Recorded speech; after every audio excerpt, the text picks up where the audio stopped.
crying is not enough. This is a horror game by Greek developer Storyline Team that was brought to my attention by Angry Joe. He lambasted it as one of the worst games he played back last year, and that got me curious. Is it really that bad? Is there nothing of worth that can redeem it? Well, after putting in 8 hours of playtime and rage quitting after the game crashed while backtracking, I can say yes.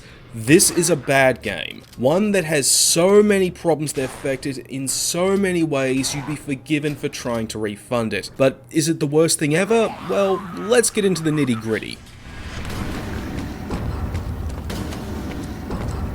Now, the game tells the story of Jacob Helton, whose family was devastated by a tragic car crash that killed his parents and put his wife Claire in the hospital. When he finds out unknown people checked her out, he's dragged into a web of intrigue and human experimentation that's unleashed inhuman horrors on an island. So now he needs to find Claire and figure out how she's connected to everything, but also how and why his family is involved as well. A solid and simple setup for a horror experience, but whatever potential this story had is undone by one problem. It's very badly written, with the biggest issue being the dialogue. Not only is it clunky, but it simultaneously gives out too much information and too little. The best example is that I had no idea the game took place on an island, and I didn't find out until it was stated as such when I received an objective to blow up a plane, or in the game's prologue when Claire's mother shows up and tells us something is going on and tells us to come with her, then we're suddenly getting in a helicopter. No one bats an eye or asks how long it's been on the roof of the hospital, and what she says on the ride can be best summed up as word salad. Lots of talking, but nothing actually being communicated. To be honest, I respected her. I cared for her. She was a great woman. You know, Mr. Helton, she used to say, visually, the game is just ugly to look at, with low-quality texture work and in-game assets of differing levels of quality. To make up for this, the game comes with visual effects like chromatic aberration and depth of field on by default. Personally, I found these to be very distracting. I kept noticing a near fisheye lens effect in the corners of the screen, so I turned them off, showing me just how bad the graphics really were. With super reflective hair keeping my gaze front and center, it's like Jacob uses an experimental brand of L'Oreal or some other shampoo. However, there are some things that these effects just cannot cover up, like the slow animations, Jacob having the face of a Neanderthal, and the piss poor sound design. Gunshots and monster snarls all sound like stock effects that the devs got off a free site, and the voice acting, dear lord. Not only is it poor, but Jacob's actor is one of the worst I've ever heard. His performance is so all over the place, and that not only do sentences sound like they're mixed from different takes, but like they're recorded by different people. So one minute he can sound like himself, then the next minute sound like a different person, then going back to his old voice. It's very jarring and distracting. I know you. I remember you. You were working for my parents. Mr. Richard?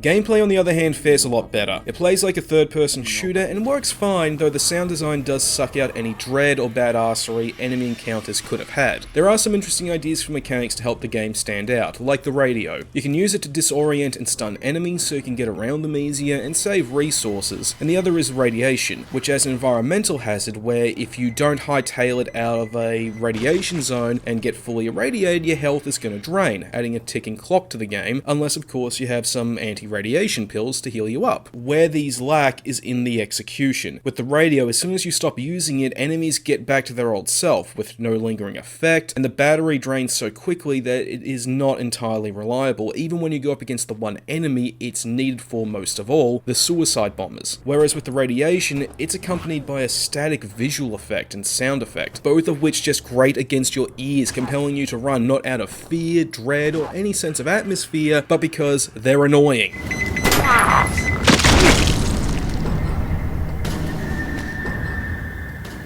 By now I'm sure you're asking, well, is there at least one aspect of this game that isn't stuffed up? Yes, there is, and oddly enough, this is also the best aspect of it. A mini game called Rubik, where you rotate a dais to catch shapes in matching segments. This is actually a lot of fun, and it can get very challenging as it goes on, and there's an incentive to do this because it rewards the player with extra resources each session when you hit certain scores. I would say it is oddly out of place with the rest of the game and is only there to justify why the game's save spots are littered throughout the world, handheld, which are these arcade cabinets, but even they feel out of place, unlike, say, Resident Evil's typewriters or Silent Hill's red circles.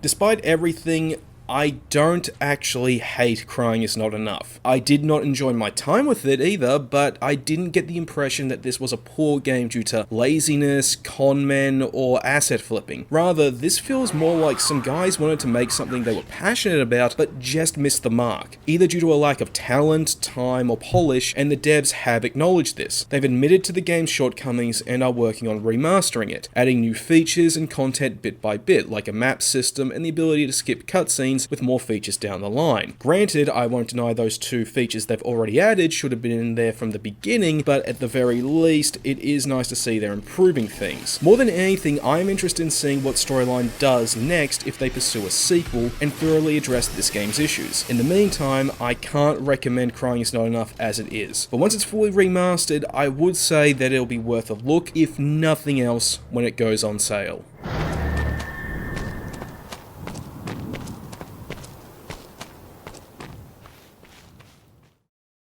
Alright, hope you guys enjoyed the review. If you really liked it, then please hit the like button and help the channel out with also hitting the subscribe button. And it looks like early 2020 is going to be a time of horror for me, because the next game I'm checking out is going to be World of Horror. That just dropped in early access and I'm super excited to try that out. As for movie reviews though, in the pipeline I've currently got reviews for Jumanji, Sonic the Hedgehog, and Parasite. I've got all those and more coming out soon, so just please be patient with me and stick around for more awesome stuff.